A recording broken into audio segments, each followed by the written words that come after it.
મહેસાણાના વિજાપુરમાં ખનીજ માફિયાઓનો આતંક, દરોડા પાડવા ગયેલી ભૂસ્તર વિજ્ઞાન અને ખનીજ વિભાગની ટીમ પર કર્યો જીવલેણ હુમલો।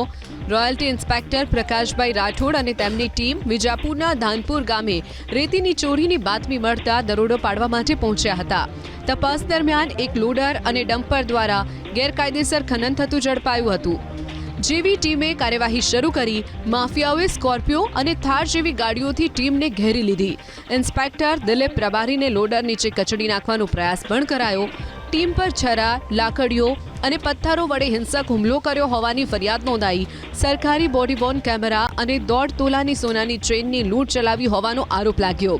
પુરાવા નાશ કરવા માટે અધિકારીઓના મોબાઈલમાંથી વિડીયો ડિલીટ કરાવી મોબાઈલ તોડી નાખ્યા। સમગ્ર મામલે વિજાપુર પોલીસ મથકમાં ગુનો નોંધાયો। આ હુમલામાં રોયલ્ટી ઇન્સ્પેક્ટર પ્રકાશભાઈ રાઠોડ, દિલીપભાઈ રબારી અને સિક્યોરિટી ગાર્ડ દિનેશભાઈને ગંભીર ઇજાઓ પહોંચતા તેમને વિજાપુર સિવિલ હોસ્પિટલ ખસેડવામાં આવ્યા છે।